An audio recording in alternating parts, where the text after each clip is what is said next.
तर नमस्कार मंडळी, तुम्हा सर्वांचे निसर्ग ॲग्रो फार्मच्या एका नवीन व्हिडिओमध्ये स्वागत आहे.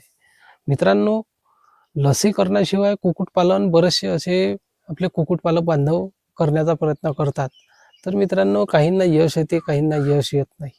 तर मित्रांनो, लसीकरणाशिवाय कुक्कुटपालन कसे करावे हे आपण संपूर्ण या व्हिडिओमध्ये बघणार आहोत.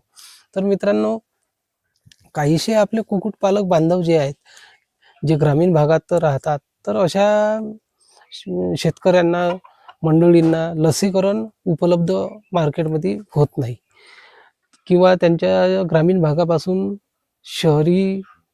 शहराचे जे अंतर आहे ते भरपूर असते मित्रांनो. त्यांना जायला यायला आणायला परवडत नाही. तर मित्रांनो, अशा वेळी लसीकरणाशिवाय जर आपल्याला कुक्कुटपालन करायचे असेल तर यामध्ये मित्रांनो आपल्याला पक्ष्याची मर्यादा ठेवावी लागते. मर्यादित पक्ष्याची संख्या ठेवावी लागते. तर मित्रांनो, ती आपण किती ठेवू शकतो? 100 ते 150 किंवा जास्तीत जास्त आपण 200 पक्ष्याची संगोपन हे लसीकरणाशिवाय करू शकतो. मी सजेस्ट करतो मित्रांनो, की आपण लसीकरण केलेलंच चांगलं. पण काही कारणास्तव आपण लसीकरण जर करू शकणार नाही, तर अशा वेळेस मित्रांनो आपल्याला जे काही रोगप्रतिकारक शक्ती आहे, तर ती मित्रांनो कुठेतरी आपल्याला वाढवावी लागेल. तर ती कशाद्वारे आपण हे करू शकतो? तर मित्रांनो, वेगवेगळ्या आपण आपल्या आजूबाजूला आपल्या रानामध्ये किंवा अवतीभोवती औषधी वनस्पती आहे. तर अशा औषधी वनस्पतीचा उपयोग करून आपण त्यांची रोगप्रतिकारक शक्ती उत्तमरित्या वाढवू शकतो.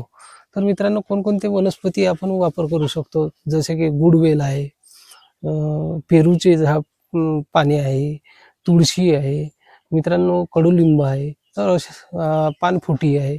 अशा विविध औषधी वनस्पती आपल्या अवतीभोवती आहे.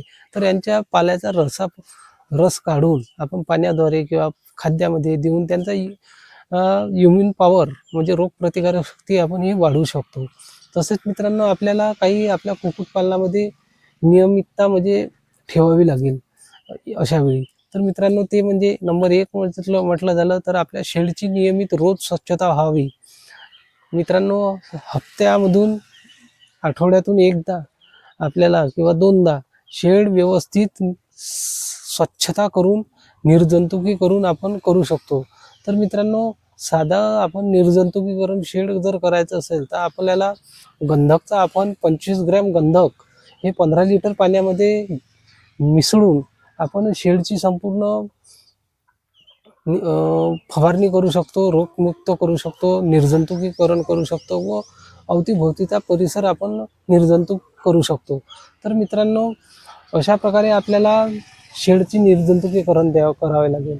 आणि दुसरी गोष्ट म्हणजे मित्रांनो, आपल्याला पूर्ण वातावरणानुसार आपल्याला नियोजन प्रत्येक वेळी करावं लागेल.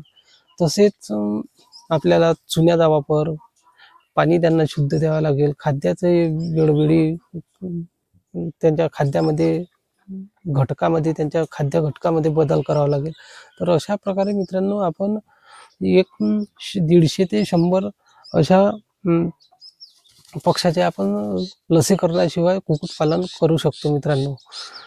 तर इथे एक सांगायची बाब झाली मित्रांनो तुम्हाला, की आपण कुक्कुटपालनामध्ये लसीकरण केलेले केव्हाही चांगले असते. जर शक्य असेल मित्रांनो, आता काही भागात मित्रांनो काही शेतकरी असे असतात, की लसीकरण करून सुद्धा भरपूर अशा रोगाला पक्षी बळी पडतात.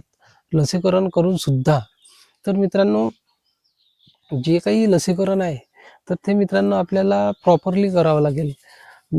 जर नाही केले आपण, तर एक पक्षी जरी आजारी बाधित झाला, तर संपूर्ण पक्षामध्ये त्या रोगाचा प्रादुर्भाव होतो मित्रांनो.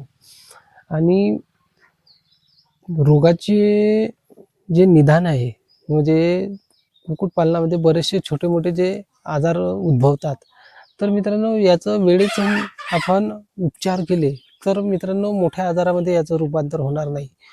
तर जसं की आपले CRD झाला, कोरायजा झाला, फाऊल पॉक्स झाला, या रोगाचे मित्रांनो आपण वेळीच उपचार केले नाही, तर राणीखेत सारख्या मोठ्या भयानक रोगाचे प्रसार आपल्या कुक्कुटपालनामध्ये होऊ शकते व एका क्षणार्धात आपले कुक्कुटपालन नष्ट होऊ शकते मित्रांनो. तर मित्रांनो, व्हिडिओ कसा वाटला नक्की आपण कमेंट करून सांगा. आणि आपण चॅनलवर नवीन असाल तर चॅनलला सबस्क्राईब करा मित्रांनो.